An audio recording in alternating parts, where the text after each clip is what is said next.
Good afternoon, everyone. Thank you so much for joining us this afternoon. It's great to see so many folks online. If you can hear us, go ahead and just raise your hand for a moment or type in the chat box that you can hear us loud and clear, and we will know that we are good to go. Okay, great. And we see that folks are introducing themselves, so thank you for doing that. And that is our Member Services Manager, Brianne Ross, with you all in the chat today. So thank you, Brianne. We're going to go ahead and get started with today's program. Feel free to chat us if you need to let us know anything along the way, or if you have any very specific questions. We're going to go over the audio features of Zoom, so make sure that you are dialed into the audio by phone or by computer in order to hear the audio. So, all right, we're going to get started.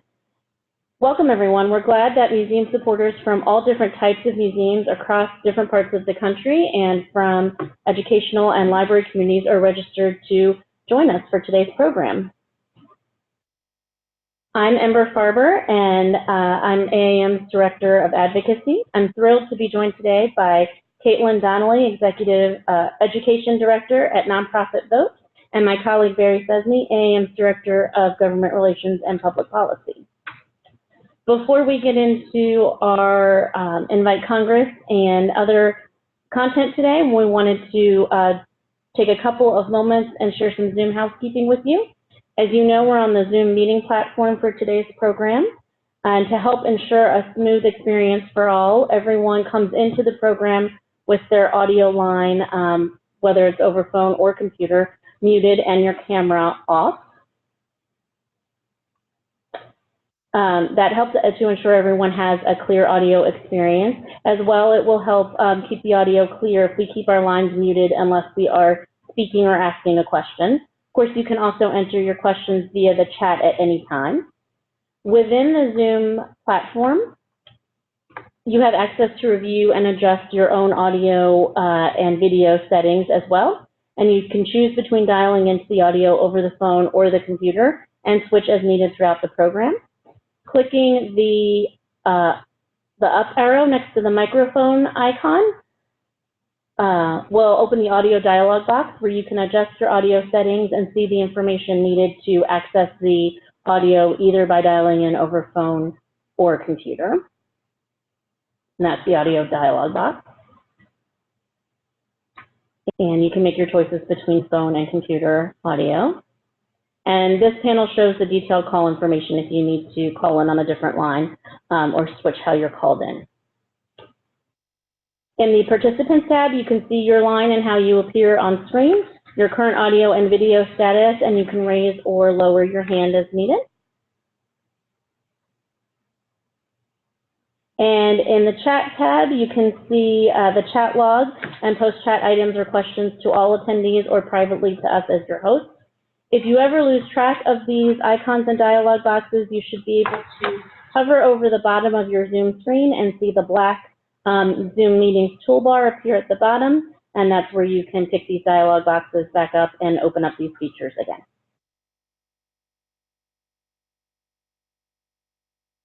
So let's get started. As promised in the program description, here's what we'll be covering today. Our goal is to leave you with a good understanding of the tools, resources, and information available to you related to Invite Congress to participate in your museum, National Voter Registration Day, and the current legislative situation.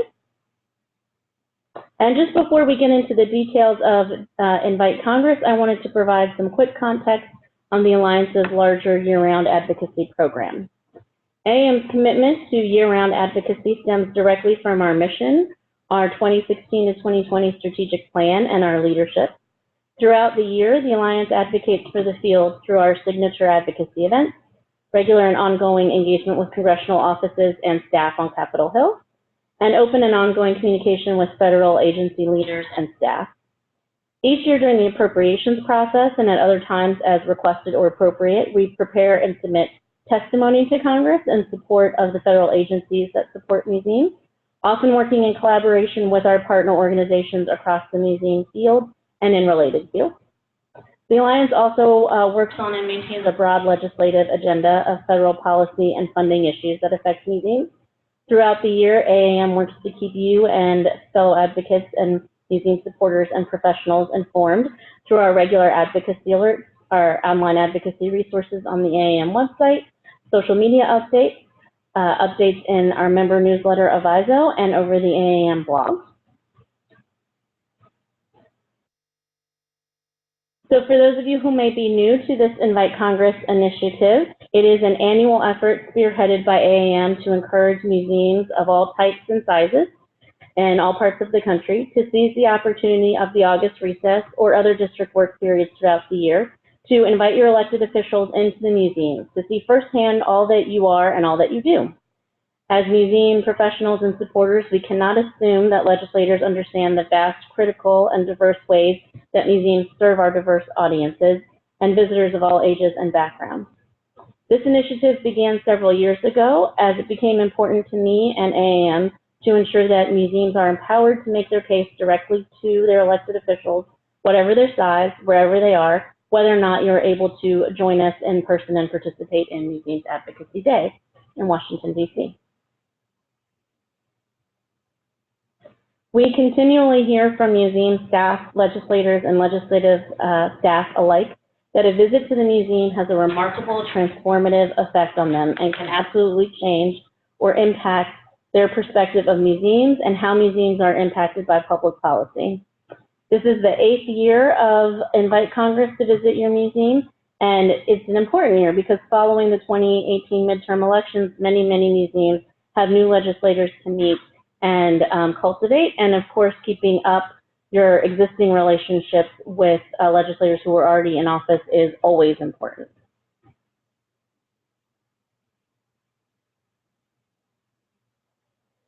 We'll hear more about the specific legislative issues affecting museums and the current legislative situation from Barry in a bit, but it's important to keep in mind as we prepare for any of our Invite Congress activities that these visits are a uniquely powerful chance to make our case on the issues most affecting museums. So hosting legislators at all levels is a really fun and powerful experience, and I think it's really important to remember it's also directly connected to how we make our case and how we help legislators understand what issues we're affected by. In our ongoing advocacy and communications, we talk a lot about the Alliance's how-to guide. And I wanted to make sure you all get a sense of what that actually looks like and includes the individual steps, not just this idea of it.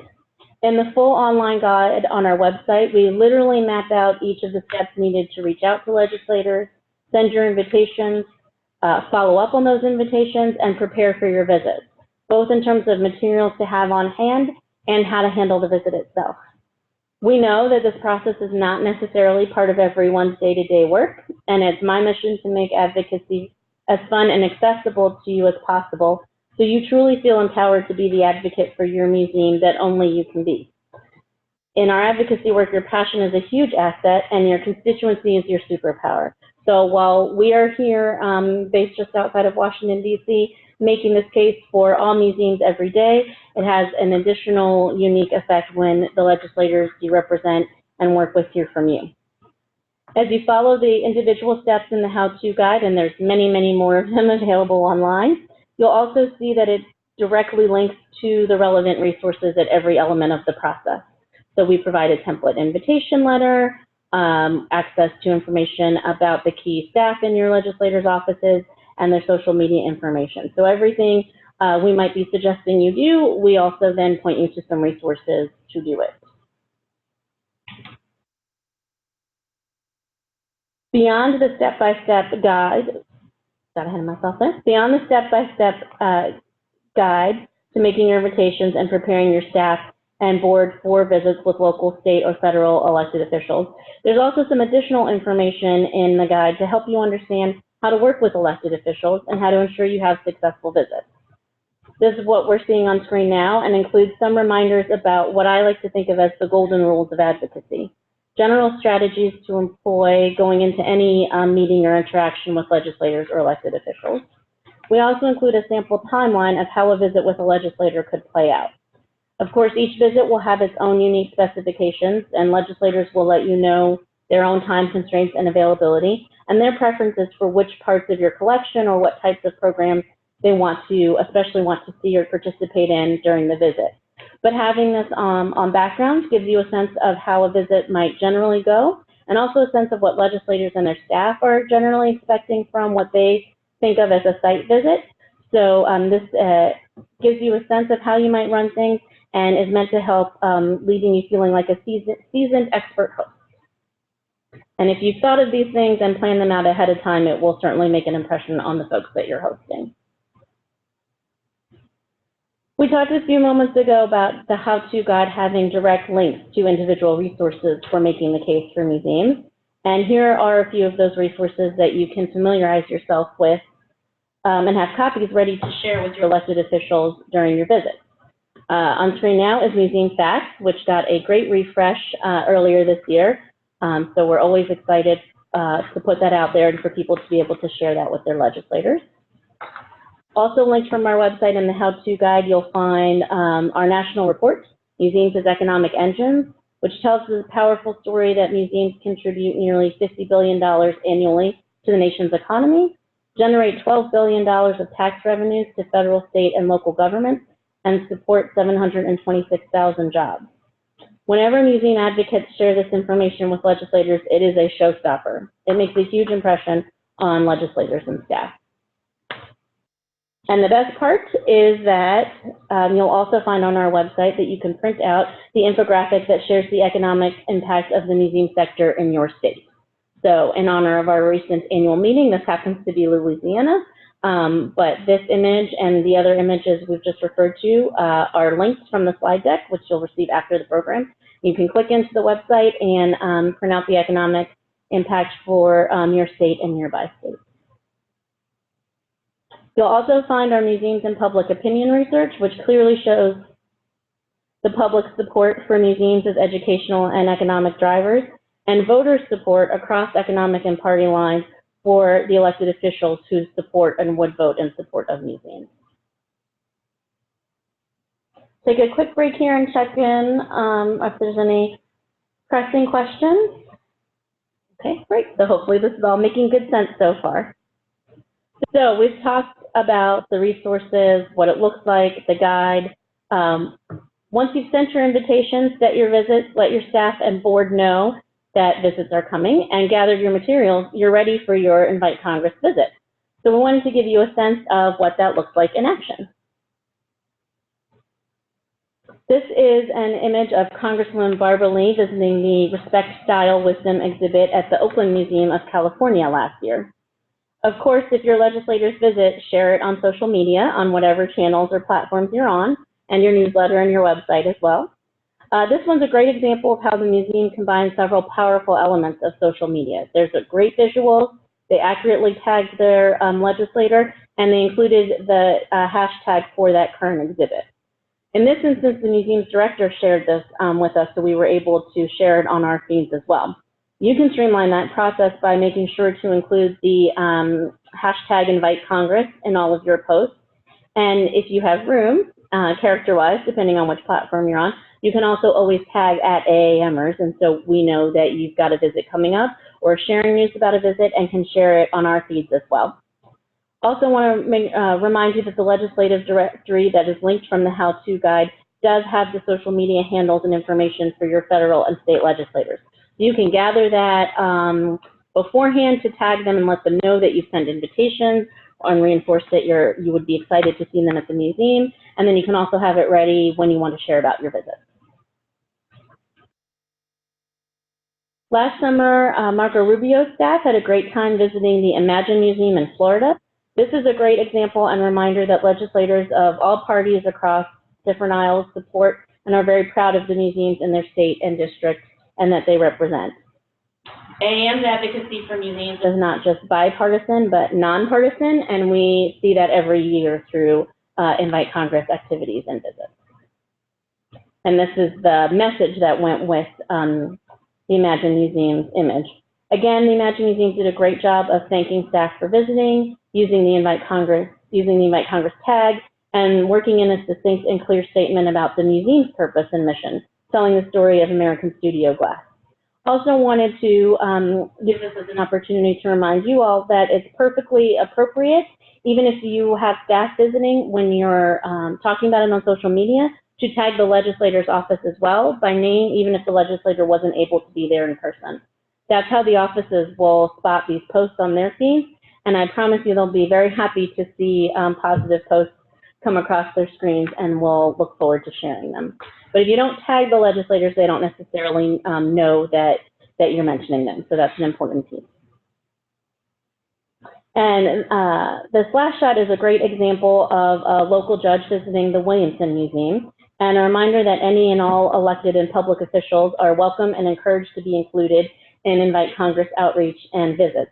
When we started this initiative, we were very excited that the hashtag Invite Congress was still available, and it's a great way for us to spread the word and post about these visits, but it does not mean that your outreach is limited only to congressional legislators. So feel free to think broad and wide about who in your community you might want to solidify your relationship with, and go ahead and use that tag in any of these visits. In past years, for example, we've seen Native American and tribal museums have great visits doing programming with state and regional tribal affairs agency staff, not necessarily elected officials, but the agencies they work with nearby. And other historic sites have had wonderful visits and events hosting other local service, civil service representatives and staff as speakers and visitors. So it's any and all public officials are welcome during this time and throughout the year, of course. Just a final reminder here that there are lots of policy issues that affect museums. So making that connection, not just that the museum is a fun place to visit and an educational anchor in the community, but also helping make the connection for legislators that a lot of the policy issues they consider day in, day out do have an impact on museums, is one of the powerful opportunities of Invite Congress. And of course, beyond Invite Congress to visit your museum, we have lots of advocacy resources available on our website. So we hope that you will check out the website and tap into those as your ongoing advocacy work allows. Lest we ever get tired or feel overwhelmed in this process of keeping up the steady drumbeat for museums, I want us all to remember the words of those who have come before us and continuing to fight the good fights of their time and our time. Personally, I believe it's our right, privilege, and duty to educate our legislators about the good work we do, and that we have a bit of a moral imperative to use our passion to speak up for it. That being true, we don't need to be intimidated or overwhelmed by this call to action to take action. Always remember, it's perfectly wonderful to start where you are. So whatever advocacy activity, whatever level seems most reachable to you now, that's a good place to start. Of course, as you get engaged in the ongoing advocacy work of your museum, there's lots of ways to stay connected with AAM and fellow museum advocates. So this is a conversation that is woven through all of the work that AAM does. So we hope that you will take advantage of the various platforms to keep up with what your colleagues in the field are doing and share your efforts. So just before we switch to our next topic, are there any specific questions? Great. Well, we're always available to answer additional questions about Invite Congress to visit your museum, and certainly to work with you through your individual process if that's ever helpful, so do keep in touch. Finally, as you may be aware, for several years, AAM has shared information about advocating, voter engagement, and how museums and nonprofits can and should participate in these processes. We're proud to be a national supporter and communications partner of National Voter Registration Day, which is coming up this September. And we're thrilled this summer to have Caitlin Donnelly, Education Director at Nonprofit Vote, join us this afternoon to share her wonderful experience and expertise and information with you directly about these voter engagement opportunities this year. Hello. Hi, everyone. I am Caitlin Donnelly. As Ember mentioned, I am the Education Director for Nonprofit Vote, which is the managing partner for National Voter Registration Day.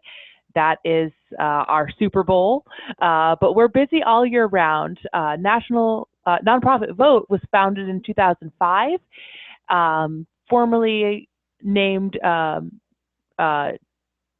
nonprofit voter engagement network, but we've worked with nonprofit organizations, primarily 501c3 organizations across the country, to help them engage the people that they serve in voting and elections.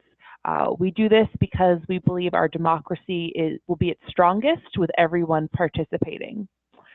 So to help in that work, we've created many nonpartisan resources that nonprofits can use to plan and integrate voter engagement strategies into the programming and services they already provide. We think this works best when it's an integrated approach. We don't want to add more to your plate. Nonprofits, including museums, are often facing sort of an uphill battle or a struggle around funding and capacity, but we think there are ways to engage voters that come through your doors or that have contact with you in ways that are pretty low lift, and that there's a lot of benefits to that.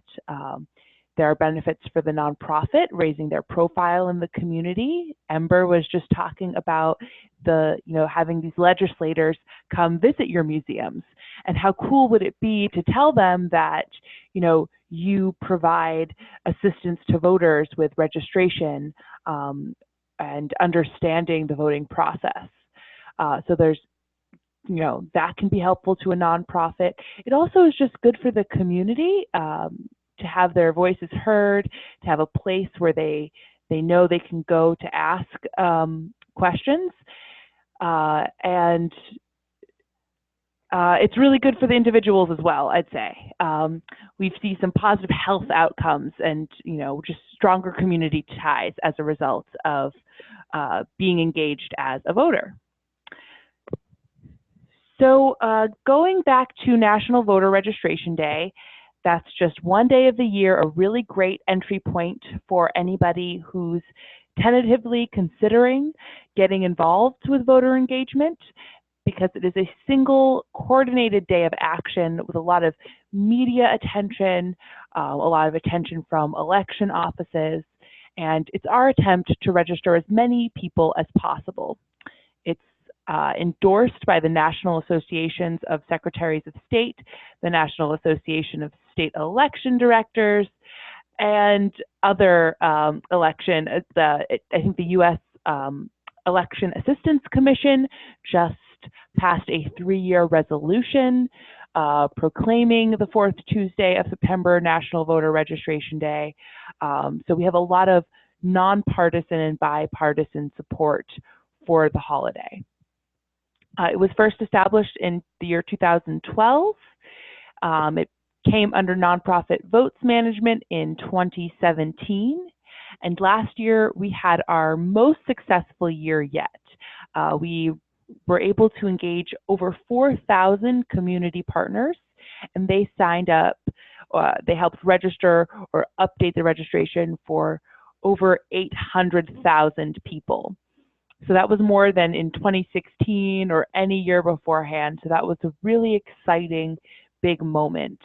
And in 2019, we plan to sign up 3,000 partners and register 200,000 people.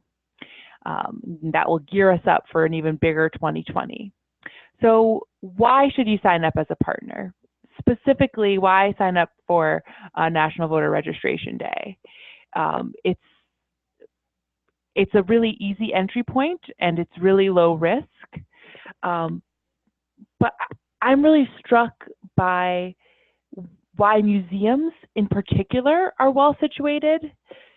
Every year, millions of Americans find themselves unable to vote because they miss a voter registration deadline, they don't update their registration, or they aren't sure how or that they need to register. So our democracy suffers when participation in elections doesn't match the diverse identities, backgrounds, and values and lives that are represented across our country.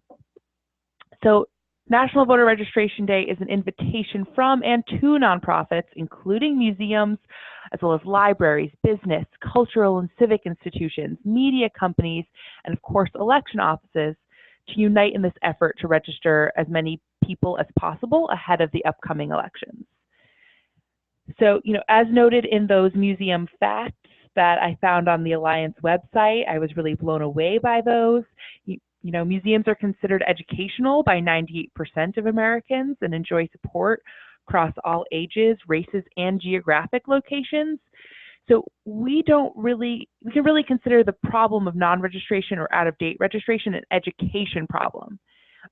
People don't know how to register, that they need to register, how to update their registration, and so we know several museums already engage in ongoing civic education and programming about, the history of voting, voting rights, and how this powerful civic duty has been fought for. So museums, can extend that education. And further, they're considered to be the most trustworthy source of information in America, historically rated higher than local papers, nonprofit researchers, the US government, or academic researchers. So when you combine that trust with the access you have in your communities, you can make a big impact. Millions of people visit your institutions and websites annually.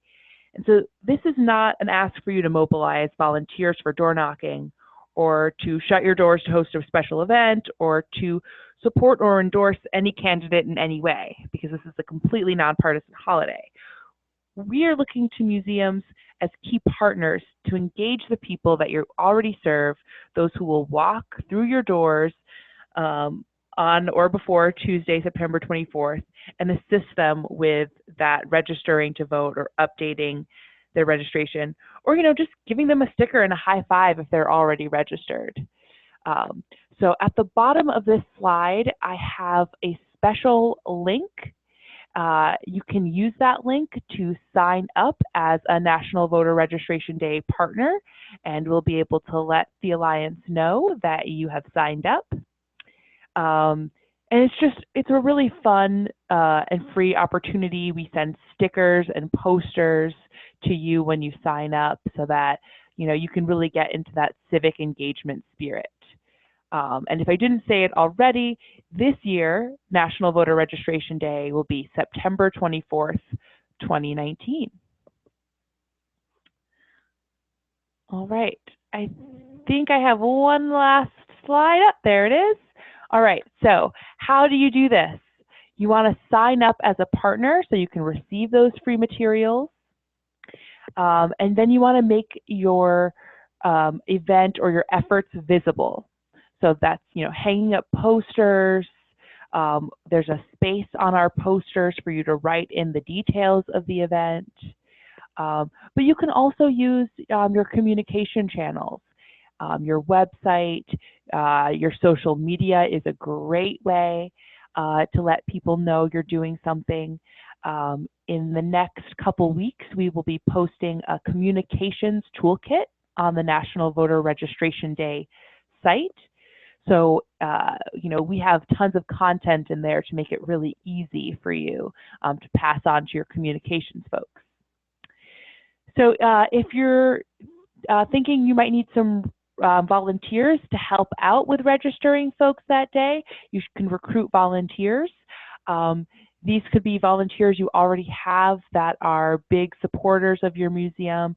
You could also touch base with a group like League of Women Voters.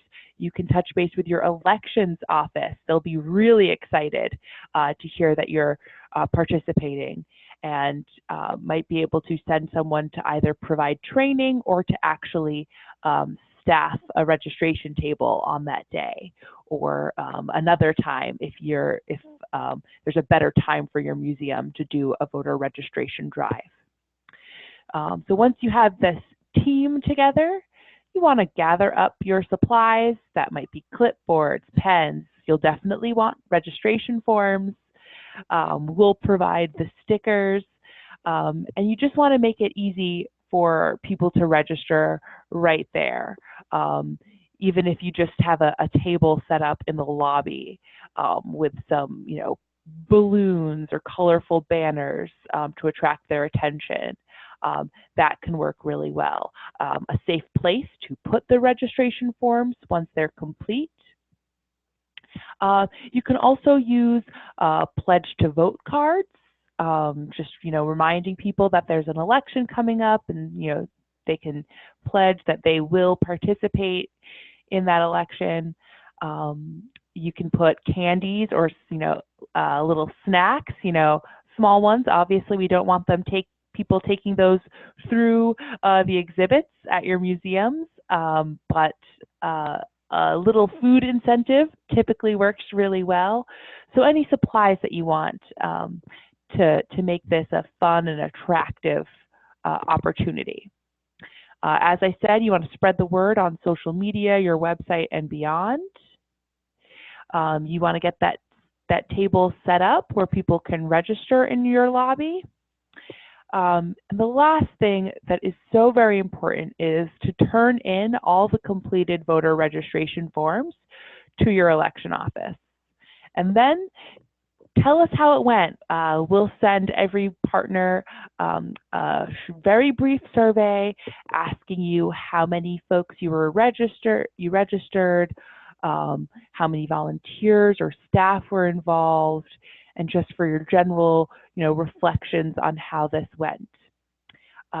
In 5 states this year, we will actually have mentor partners, and so those will be, additional resources to you if you need some more support.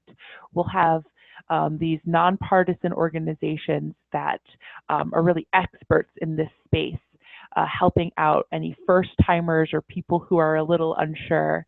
And those partners will be in New York, California, Tennessee, Texas, and I'm missing one, Florida. Florida is our 5th state. So I really hope that this is an opportunity for museums around the country to really engage the people that visit their museums.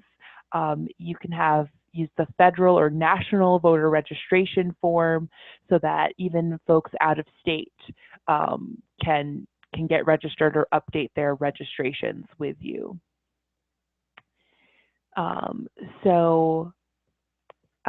If there aren't any questions for me right now, I'm sticking around, so if you need to think on it, that's fine. But if there aren't questions right now, I will turn it over to the next speaker. So now that we're thinking about how to engage legislators and visitors at museums, Barry will share some more issues currently at play. Thank you so much, Caitlin. Good afternoon. My name is Barry Cesny. I'm AAM's Director of Government Relations and Public Policy.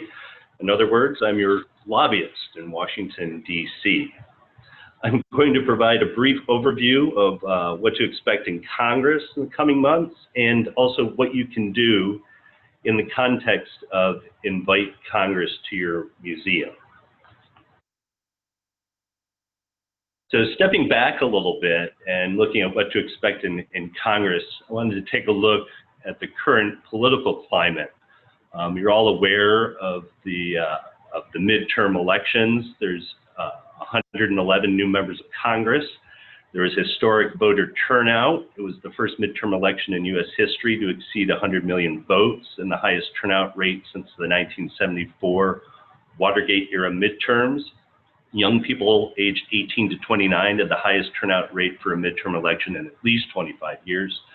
There's historic diversity in this Congress, voters sending a record number of more than 100 women to Congress in total. Other firsts included the first 2 Native American women, the first 2 Muslim women, and the youngest woman, aged 29, elected to Congress. In addition, the first Black woman from Massachusetts was elected to Congress, and the first Latinas were elected to, in Texas. The election also gave us divided government. As you all know, the House is now controlled by Democrats, and the Senate stayed in control of Republicans in control of the White House. This Congress is concerned with investigations. There's increased polarization. Divided government gives us gridlock, but there are also opportunities for museums, and that's what I'm here to talk about today. So AAM's legislative agenda.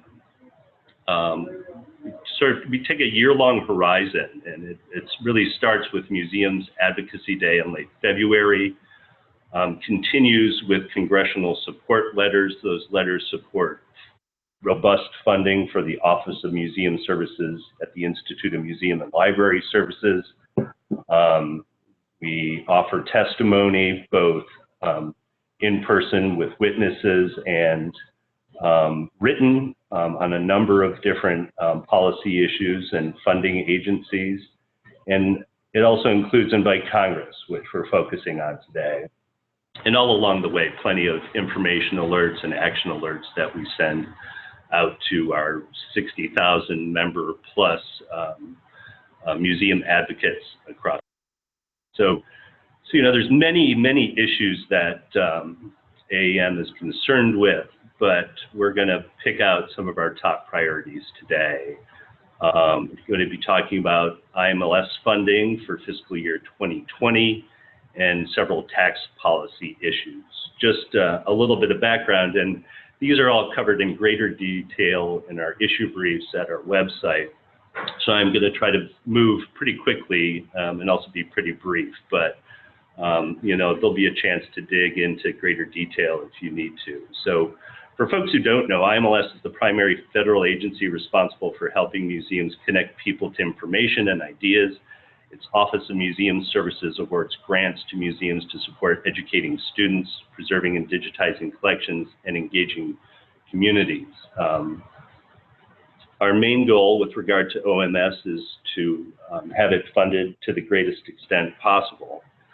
Turning on to several tax policy issues, we are currently urging Congress to support a universal charitable deduction, which would allow taxpayers to deduct their charitable contributions regardless of whether they itemize. We are asking for this because the recent tax overhaul in 2017 doubled the standard deduction, which has greatly decreased the number of people who itemize, which has already shown to be decreasing the number of charitable contributions going to not just museums, but charities across the board. We don't expect the situation to get worse without legislation to ameliorate the situation. There's another tax issue that was part of the tax overhaul. It created a new unrelated business income tax, or UBIT tax, of 21% on expenses that charities incur in providing transportation fringe benefits to employees. We're looking to repeal that. The third issue has to do the Artist Museum Partnership Act, which we're seeking the deductibility of artists' gifts. Currently, artists, if they donate artwork, unlike a donor, the artist can only take the cost of materials as a charitable deduction as opposed to its full fair market value. So this legislation would allow artists to claim the full fair market value deduction when they donate their own work to a collecting institution. So moving on to where things stand, and first with IMLS, it's important to know a little bit of background. Congress updated the law that establishes IMLS in 2018, late 2018, with very strong bipartisan support. That strengthens the case to ask for increased spending. Reauthorization shows Congress's renewed support for the agency's programs and a commitment to its funding. So we had House and Senate appropriations letters showing strong bipartisan support for the agencies. I'll get to that in a little bit more detail in a minute. We are asked at Museums Advocacy Day, was have our advocates ask for increased funding from $34.7 million for the Office of Museum Services to $38.6 million, roughly a $4 million increase. We also asked our advocates to have their members of Congress sign on to a House letter. The House letter was circulated by Representatives Tonko, Pingree, McKinley, and Barr. In the Senate, Senators Gillibrand and Collins supporting funding increase for the Office of Museum Services. We also had the rare opportunity to provide live witness testimony in front of the House of Representatives Appropriations Committee that has jurisdiction over the Office of Museum Services. and our efforts were very successful. We asked for a $4 million increase. We got an $8 million increase for the Office of Museums through the House of Representatives. That would be the largest, if enacted, keywords there, largest increase ever for the agency, to a total of $42.7 million for the Office of Museum Services. And right now, the appropriations process is stalled, but I'll get to that in a little bit more. I wanted to illustrate sort of the increased support that OMS has had over the last several years of members signing on to letters in support of robust funding for the Office of Museum Services, which is certainly helped by our advocates such as you who come to Museums Advocacy Day. So if ever can switch the slides, you can see the increasing support we've gotten.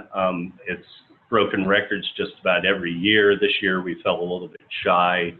Not surprised, it's a new Congress, but we're still doing extremely well with bipartisan support for members signing their names to letters supporting the agency. And we also, that's a photograph of our witness, Mairead Bernadita Brennan. She was the beneficiary of Office of Museum Services funded program called Evolutions at the Yale Peabody Museum education program. It was a rare opportunity to be invited to testify, and she did an extremely good job making valid points for the agency. So where are we right now with regard to the funding process? We got a $8 million increase that passed the House of Representatives. Right now, Senate consideration is stalled. Both the White House, Senate, and the House of Representatives are in the midst of negotiating a deal to come up with top-line budget numbers. There's also the need to raise a debt ceiling. A lot of this needs to be done before the October 1st beginning of the fiscal year. And there has been some progress in recent days. Secretary of the Treasury Mnuchin said this morning that a deal was at hand in terms of coming up with an agreement on budget caps and a 2-year deal that would raise the budget caps and the debt ceiling. But the next 24 to 48 hours, we'll see whether or not that deal can be nailed down. I just read a report right before I was coming online that there's folks in the White House that are pushing back against this deal and says it's not good for the White House. So things remain to be seen. Certainly there's 2 scenarios. The first one, which I'll ask Ember to put up, is that everything goes according to plan, that there's a deal struck, that funding levels can be agreed to, that appropriations can be agreed to. But again, even if there is a deal on the top line budget numbers and a deal on the debt ceiling, all of the appropriations still need to be passed by the October 1st deadline. So, you know, besides this technical infographic, there's another one that shows the potential for, you know, another government shutdown or another partial government shutdown if Congress can't get to an agreement with the White House sometime this fall. But so August, this is just a way to point out that it's a fluid situation that's in flux, and certainly this August is a good time to invite your member of Congress to ask for increased funding for the Institute of Museum and Library Services. Moving on to tax policy. So where things stand, there's been bills introduced, and we're currently working with coalitions of different charities across the board to build support for them. With regard to the universal charitable deduction, I want to point particularly to HR 1260. It's a bill that was introduced by Representative Danny Davis of Illinois. He sits on the House Ways and Means Committee, and we believe that legislation has a very good chance of moving forward. if we build enough support for it. Probably out of these three items, the UBIT repeal on the tax on employee transportation benefits, which has passed the House and Ways Committee. The House Ways and Means Committee has strong bipartisan support. I'm very hopeful that it can pass at some point in this Congress. And again, the deductibility of artist gifts, there's been a bill introduced, the Artist Museum Partnership Act was introduced by Representative John Lewis of Georgia. So what to expect next with these tax policy issues? We expect a House Ways and Means Committee hearing at some point on nonprofits and charities. We hope that the UBIT issue can move on. We're looking for a tax vehicle that could potentially be attached to another piece of legislation. But in the meantime, we're going to keep building support by securing co-sponsors and making the case and collecting data about these provisions. So what you can do, 5 things. We'll turn to it once. Number 1, overall, participate and invite Congress to your museum week. The most potent advocacy is getting your members through the doors and showing them what you do every day. AAM is happy to provide you the data and the talking points, but you telling your own museum story is one of the most powerful things that you can do. So first and foremost, we hope you would participate. And if you do set up meetings with your members of Congress, we ask, there's several asks that we encourage you to make. And the first one is to support $42.7 million in FY 2020 funding for OMS, the amount that was approved by the U.S. House of Representatives. And certainly make this case, especially if you're inviting your U.S. senators over to the office where funding level remains in flux.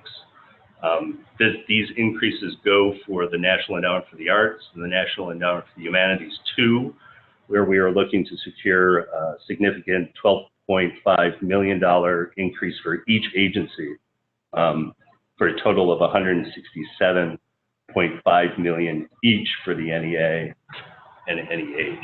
As far as tax issues go, we're looking for folks to ask their legislators to co-sponsor legislation to create universal charitable deduction, the HR 1260, HR 651, which allows taxpayers to deduct their charitable contributions regardless of whether they itemize.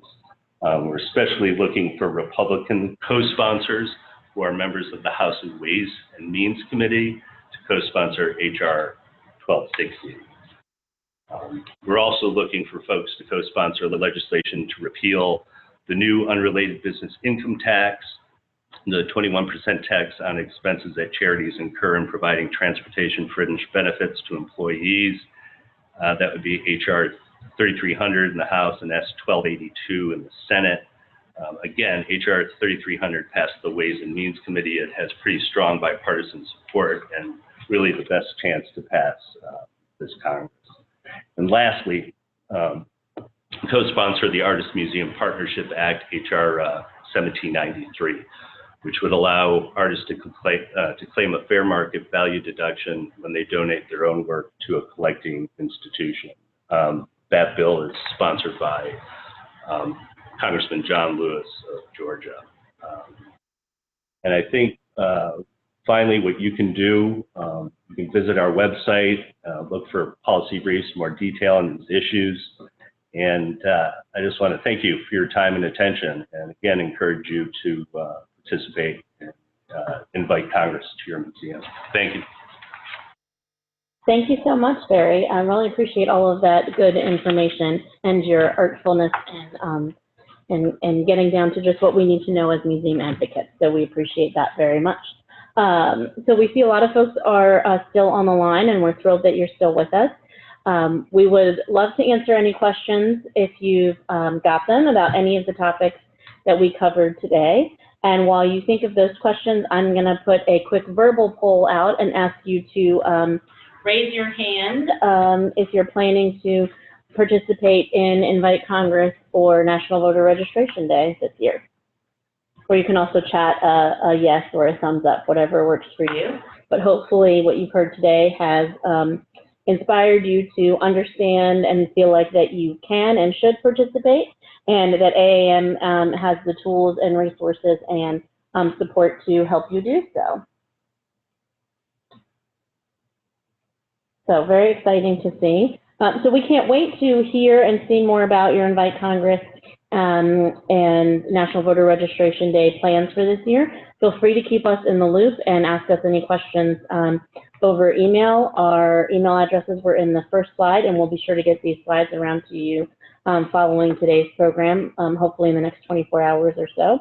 And we'll look forward to answering any questions we can or any support we can provide to help make engaging in advocacy something that is feasible for you. Thanks to Brianne, who has been monitoring the chat and posting some of these individual links there as well. So hopefully that gives you some direct access to them.